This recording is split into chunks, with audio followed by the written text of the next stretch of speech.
दोस्तों, लोकसभा चुनाव में सिर्फ और सिर्फ 48 दिन बचे हैं और जैसे जैसे लोकसभा चुनाव करीब आता जा रहा है वैसे वैसे नए नए घटनाक्रम सामने आते जा रहे हैं।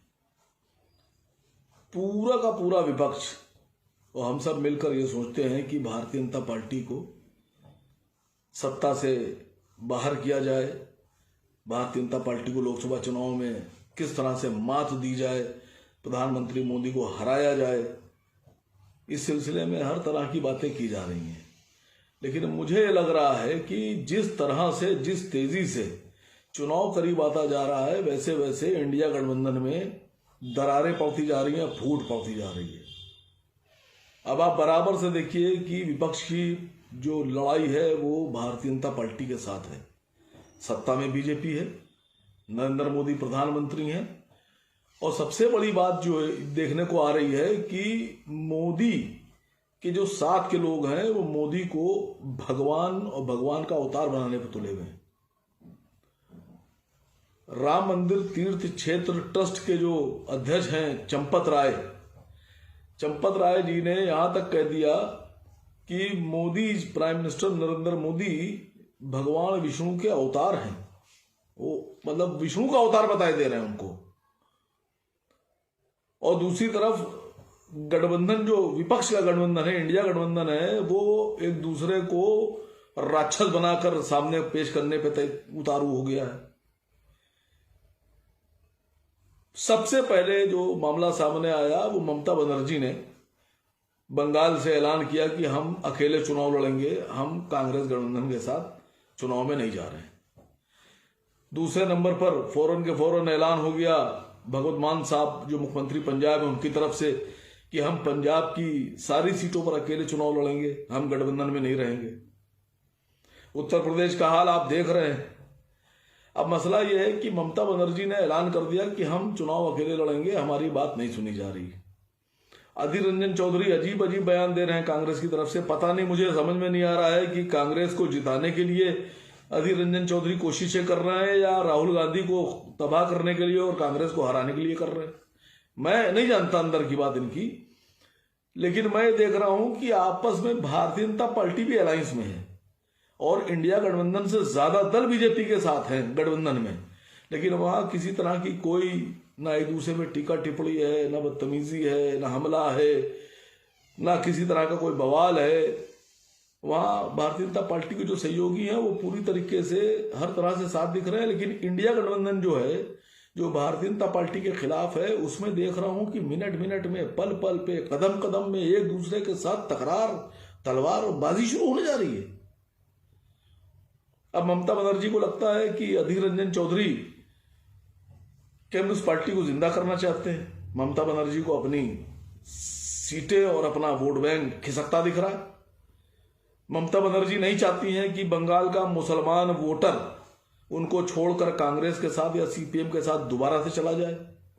उनका भी डर ठीक है, जायज है। इधर आम आदमी पार्टी के जो नेता हैं अरविंद केजरीवाल साहब, उनके ऊपर ईडी का भी शिकंजा है। उनको लगता है कि अगर उनका ईडी वाला मामला सामने आ जाएगा तो वो जेल चले जाएंगे या दबाव ज्यादा बन जाएगा। वो खुद मुंह से बोलना भी नहीं चाह रहे हैं, तो वो भगवत मान से कहलाए दे रहे हैं कि भगवत मान कह रहे हैं कि नहीं साहब, हम अकेले चुनाव लड़ेंगे पंजाब में। उत्तर प्रदेश में समाजवादी पार्टी बदला ले रही है मध्य प्रदेश का। जिस तरह से मध्य प्रदेश में अखिलेश यादव जी के साथ हरकत की गई या उनको नीचा दिखाने की कोशिश की गई, या उत्तर प्रदेश कांग्रेस के अध्यक्ष अजय राय ने जिस तरह से अखिलेश यादव जी पर तीखे हमले किए थे कि वो बीजेपी के एजेंट हैं, वो अपना बदला ले रहे हैं। कांग्रेस पार्टी को वो 2 से ज्यादा सीट देने पर तैयार रही उत्तर प्रदेश में। तो मुझे तो लग रहा है कि इंडिया गठबंधन चुनाव आते आते खात्मे के कगार पे बढ़ रहा है। तो मेरा तो शंका यह है, मेरा तो मानना यह है कि किस तरह से भारतीय जनता पार्टी को मात दी जाए, शिकस्त कैसे दी जाए। मेरी तो गुजारिश है सबसे सारे लोगों से जो विपक्ष में हैं कि एक मुश्त एक साथ आकर मुत्तहिद होकर बैठकर एक प्लेटफॉर्म पर बात कीजिए, और जो लोग गठबंधन में बात करने लायक हों उनको सुना जाए बात करने के लिए, बाकी लोगों से कहा जाए खामोश रहिए। किसी तरह की कोई आपस में फूट नहीं होना चाहिए। चुनाव 5 साल के बाद आता है। अभी हम लोग चाहे जितनी राजनीति कर लें, लेकिन अगर हार जीत के बाद अगर बाई चांस खुदा न खास्ता विपक्ष को हार मिलती है और सरकार नहीं बदलती है, तो फिर 5 साल तक सर पे हाथ धर के रोना पड़ेगा, पछताना पड़ेगा। और मैं समझता हूं कि ये पछताना ना पड़े, रोना ना पड़े, इसलिए अभी से बिल्कुल संयमित दायरे में रहते हुए, बिल्कुल संयमित भाषा बोलते हुए और एक दूसरे का हाथ से हाथ पकड़कर सम्मान करते हुए आगे बढ़िए। देखिए बिहार में भी बवाल शुरू हो गया है।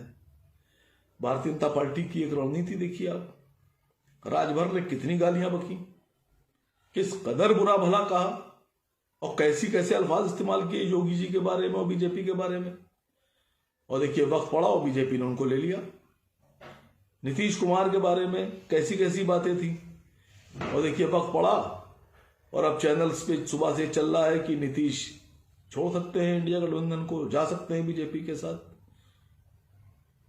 और जो हमारा विपक्ष है इसमें 70 साल 80 साल पुरानी रणनीति अपनाई जा रही है कि जिससे दुश्मनी धरा ली, जाती तौर पे दुश्मनी धरा ली, नहीं मानेंगे विवाद। फिर तो मतलब आदमी अगर किसी को बुरा लग गया तो भी चाहे कितना बड़ा नुकसान हो जाए, सरकार बने या ना बने, सीट जीते या ना जीते, हारे सब हार जाए, लेकिन साहब वो पर्सनल जाति दुश्मनी हो गई तो जाति दुश्मनी हो गई है।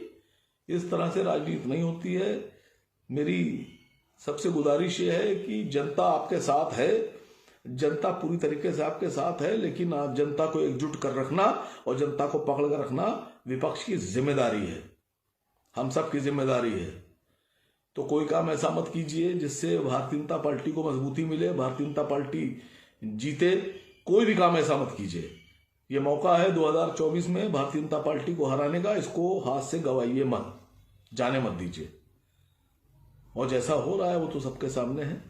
मेरी आखिरी इल्तिजा यही है कि बीजेपी को हराने के लिए एकजुट होइए, एक मत होइए, एक साथ आइए, संयमित रहिए और एक दूसरे का हाथ पकड़कर सही तरीके से गठबंधन कीजिए।